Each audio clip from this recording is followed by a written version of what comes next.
There are things in life that we need action to solve instead of praying. Instead of telling someone to go home and pray, you just have to apply action, immediate action, grace. It's only grace that will bring it into the mind and into the heart of the person you are running to share your problem with. It's only grace that will push them to know that they are supposed to take action. Instead of asking you to go home, let us pray. Sometimes you don't have to bother God. You just have to take action. So now listen to me. Hold on. The situation of the woman in an uncompleted building require an action and not prayer. That's what I'm trying to make you know here. I am trying to explain to you the situation that does not require prayer but action. The situation of the woman in an uncompleted building, heavily pregnant, 8 months pregnant. She's supposed to deliver next month. Her situation, her condition does not require me asking her to go home and pray that God is going to send helpers. It requires my action. Now, do you understand what I'm trying to speak here? Action that moves faster than prayer. Action is a miracle. Action is a miracle. Sometimes we don't have to send people away and go and ask them to keep on praying for their miracle to manifest. We have to use action to make their miracle to come to pass. People will come to you. They are hungry. You tell them, go home and pray. Someone will come to you and say, my husband beat me up because I told him to give me money for food. He said he doesn't have money. He beat me up. Is it that you tell her to pack your things and leave that marriage, or you tell her to go back home and start fighting the husband, or you tell her to enter inside her war room and begin to pray? No, that's wrong. In such a situation, like the woman that came to me and said, my husband hit me for the first time. He has refused to provide food for the house, and I am packing my 4 kids and I'm moving back to the village. What am I supposed to do? Tell her, okay, no problem. Go back to the village. Let us continue praying about this. No, my action is needed. I do. And I said, child of God, you know what? Don't go to the village yet. Do you have a friend around? She said yes. I said, okay, move. Go to your friend. Stay there. Give me the contact of your husband. I need to speak with him. Just stay with your friend for a while. It's not going to be more than a day. I will sort this out. So, this happened on Wednesday. She gave me the contact of the husband, and I said, thank you. She moved to the friend.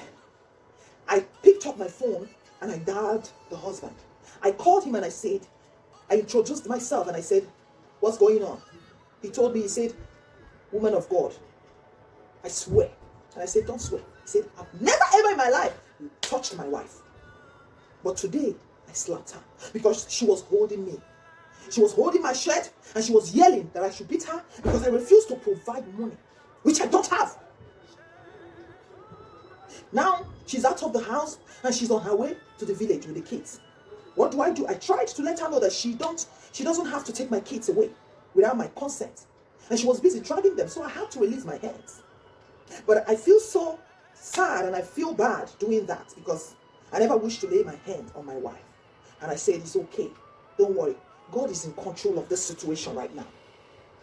So, I am about to take action. I am not going to tell you now that I'm going to start praying for your wife to come back. I am not going to tell you now to start fasting and praying. All I want to tell you now is, let today be the last time you lay your hand on your wife. Promise me that. And he said, I will never do that again. And I said, good.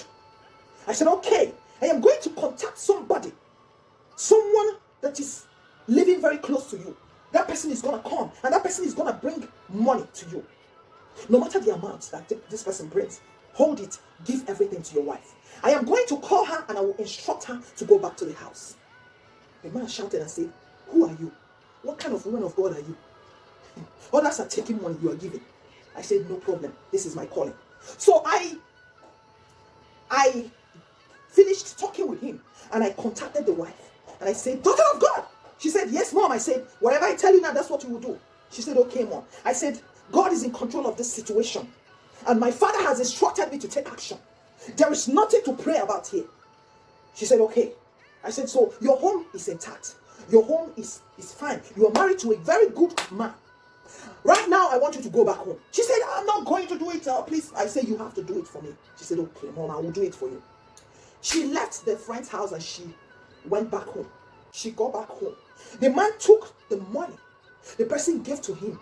The whole money that I begged someone to help me raise for them.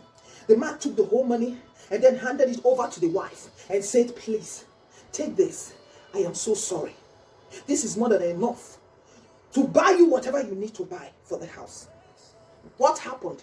The wife, the woman of honor, knelt on the floor and held the husband's knees and started apologizing. Nna mama biko bara. Di mama onyo mama biko bara. Action! That is what I'm trying to explain here. Now, do you understand the reason why I did not come in to pray on Wednesday? Because I was busy taking action. Action. She started apologizing. Problem was solved. Husband took the wife. They hugged each other and they made peace in their home. The woman called me and started crying and said, Mommy, you are just an angel. You are an angel sent to the world.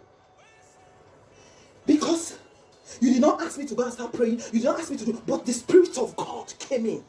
Even though I did not go to the war room, even though I did not pack my things and go back to my village, even God took charge. God took control of the situation. He took control. Action. Sometimes when someone comes to you, if they have a problem, man of God, woman of God, take action. Don't ask them to go home and pray. If you have 10,000 in the pocket and the problem is a 5,000 problem, just solve it.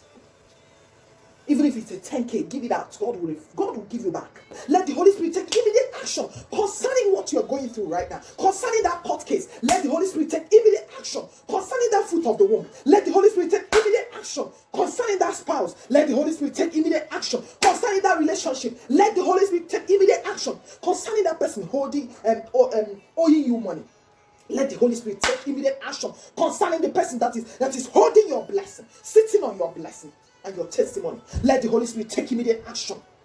Let the Spirit of God begin to take action concerning everything that has to do with your life. Let the Spirit of God take action so that your testimony will manifest in the name of Jesus Christ. Action. I want you to please watch the next video, the part 2 of this action. I told you that I counseled 2 people, 2 women. I just told you about the first one and how the problem was solved. If you think you are blessed with this word of God and with this message, please click and subscribe to my YouTube channel so that you can watch the part 2 of this program. Action.